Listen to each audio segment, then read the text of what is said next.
Impressions of American Hotels, by Max O'Rell, from A Frenchman in America. Recollections of Men and Things. Boston, January 6. Arrived here this afternoon, and resumed acquaintance with American hotels. American hotels are all alike. Some are worse. Describe one, and you have described them all. On the ground floor, a large entrance hall, strewed with cuspidors for the men, and a side entrance provided with a triumphal arch for the ladies. On this floor the sexes are separated as at the public baths. In the large hall, a counter behind which solemn clerks, whose business faces relax not a muscle, are ready with their book to enter your name and assign you a number. A small army of colored porters ready to take you in charge. Not a salute, not a word, not a smile of welcome. The negro takes your bag, and makes a sign that your case is settled. You follow him. For the time being you lose your personality and become Number 375, as you would in jail. Don't ask questions. Theirs not to answer. Don't ring the bell to ask for a favor, if you set any value on your time. All the rules of the establishment are printed and posted in your bedroom. You have to submit to them. No question to ask. You know everything. Henceforth, you will have to be hungry from 7 to 9 a.m., from 1 to 3 p.m., from 6 to 8 p.m. The slightest infringement of the routine would stop the wheel, so don't ask if you could have a meal at 4 o'clock. You would be taken for a lunatic, or a crank, as they call it in America. Between meals you will be supplied with ice water ad libitum. No privacy. No coffee room. No smoking room. No place where you can go and quietly sip a cup of coffee or drink a glass of beer with a cigar. You can have a drink at the bar, and then go and sit down in the hall among the crowd. Life in an American hotel is an alternation of the cellular system during the night and of the gregarious system during the day, an alternation of the penitentiary systems carried out at Philadelphia and at Auburn. It is not in the bedroom, either, that you must seek anything to cheer you. The bed is good, but only for the night. The room is perfectly nude. Not even Napoleon's farewell to his soldiers at Fontainebleau, as in France, or Strafford walking to the scaffold, as in England. Not that these pictures are particularly cheerful, still they break the monotony of the wall paper. Here, the only oases in the brown or gray desert are cautions. First of all, a notice that, in a cupboard near the window, you will find some 20 yards of coiled rope, which, in case of fire, you are to fix to a hook outside the window. The rest is guessed. You fix the rope, and you let yourself go. From a 6th, 7th, or 8th story, the prospect is lively. Another caution informs you all that you must not do, such as your own washing in the bedroom. Another warns you that if, on retiring, you put your boots outside the door, you do so at your own risk and peril. Another is posted near the door, close to an electric bell. With a little care and practice, you will be able to carry out the instructions printed thereon. The only thing wonderful about the contrivance is that the servants never make mistakes. Press once for ice water. Press twice for hall boy. Press 3 times for fireman. Press 4 times for chambermaid. Press 5 times for hot water. Press 6 times for ink and writing materials. Press 7 times for baggage. Press 8 times for messenger. In some hotels I have seen the list carried to number 12. Another notice tells you what the proprietor's responsibilities are, and at what time the meals take place. Now this last notice is the most important of all. Woe to you if you forget it! For if you should present yourself 1 minute after the dining room door is closed, no human consideration would get it open for you. Supplications, arguments would be of no avail, not even money. "What do you mean?" some old fashioned European will exclaim. "When the table d'hôte is over, of course you cannot expect the menu to be served to you, but surely you can order a steak or a chop?" No, you cannot, not even an omelette or a piece of cold meat. If you arrive at 1 minute past 3, in small towns at 1 minute past 2, you find the dining room closed, and you must wait till 6 o'clock to see its hospitable doors open again. When you enter the dining room, you must not believe that you can go and sit where you like. The chief waiter assigns you a seat, and you must take it. With a superb wave of the hand he signs to you to follow him.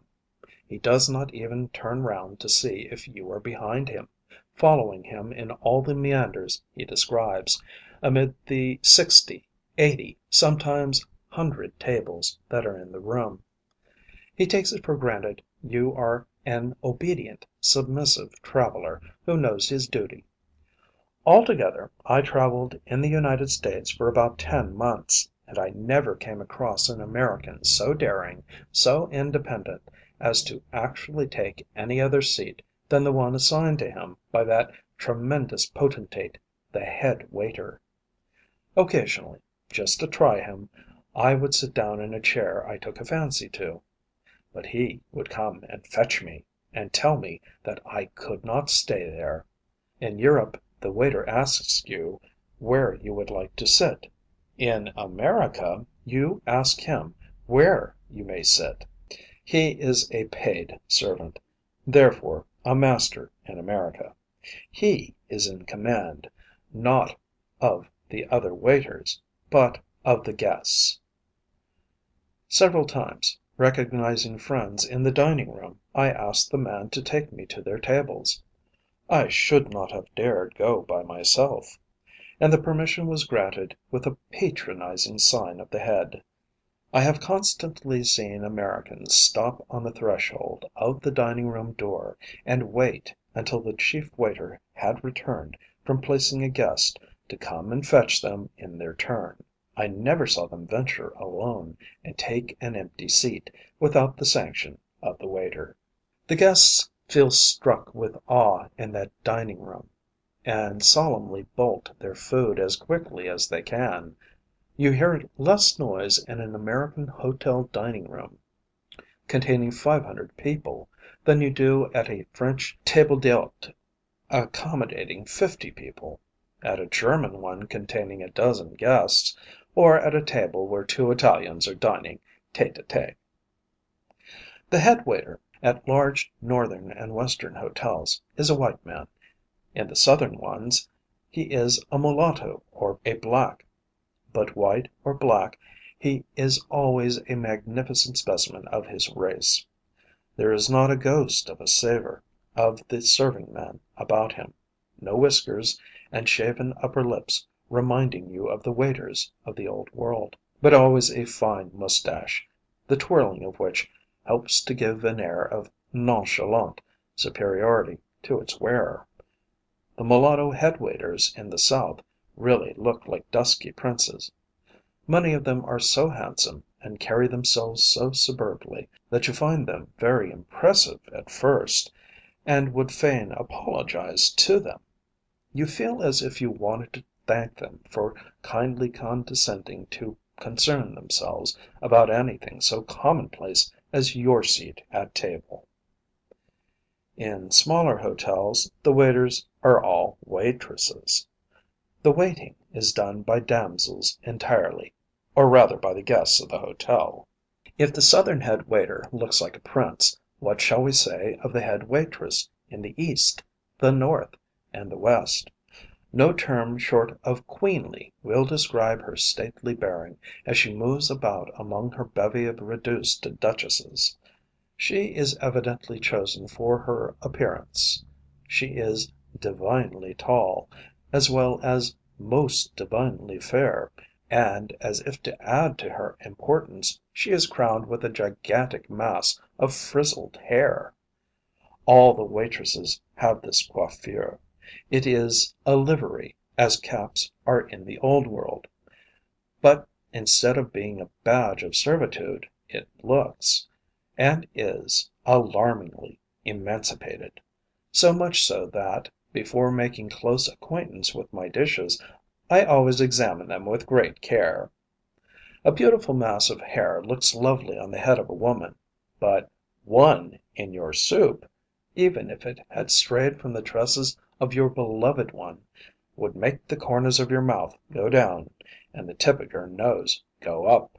A regally handsome woman always "goes well in the landscape," as the French say, and I have seen specimens of these waitresses so handsome and so commanding looking that, if they cared to come over to Europe and play the queens in London pantomimes, I feel sure they would command quite exceptional prices, and draw big salaries and crowded houses. The thing which strikes me most disagreeably in the American hotel dining room is the sight of the tremendous waste of food that goes on at every meal. No European, I suppose, can fail to be struck with this, but to a Frenchman it would naturally be most remarkable. In France, where, I venture to say, people live as well as anywhere else, if not better, there is a horror of anything like waste of good food. It is to me, therefore, a repulsive thing to see the wanton manner in which some Americans will waste at one meal enough to feed several hungry fellow creatures. In the large hotels, conducted on the American plan, there are rarely fewer than 50 different dishes on the menu at dinner time. Every day, and at every meal, you may see people order 3 times as much of this food as they could under any circumstances eat, and, after picking it and spoiling one dish after another, send the bulk away uneaten. I am bound to say that this practice is not only to be observed in hotels, where the charge is so much per day, but in those conducted on the European plan, that is, where you pay for every item you order. There I notice that people proceed in much the same wasteful fashion. It is evidently not a desire to have more than is paid for, but simply a bad and ugly habit. I hold that about 500 hungry people could be fed out of the waste that is going on at such large hotels as the Palmer House or the Grand Pacific Hotel of Chicago, and I have no doubt that such 500 hungry people could easily be found in Chicago every day. I think that many Europeans are prevented from going to America by an idea that the expense of traveling and living there is very great. This is quite a delusion. For my part, I find that hotels are as cheap in America as in England, at any rate, and railway traveling in Pullman cars is certainly cheaper than in European first class carriages, and incomparably more comfortable.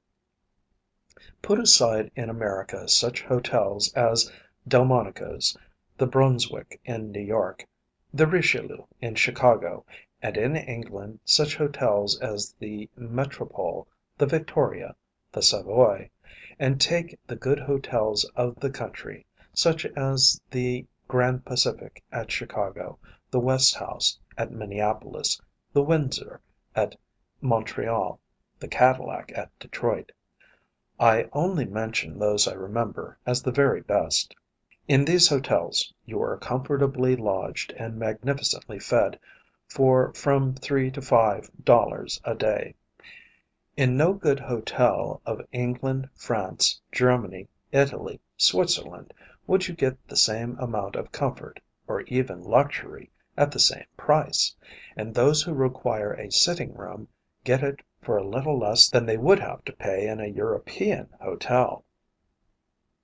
The only very dear hotels I have come across in the United States are those of Virginia. There I have been charged as much as $2 a day, but never in my life did I pay so dear for what I had, never in my life did I see so many dirty rooms, or so many messes that were unfit for human food. But I will just say this much for the American refinement of feeling to be met with.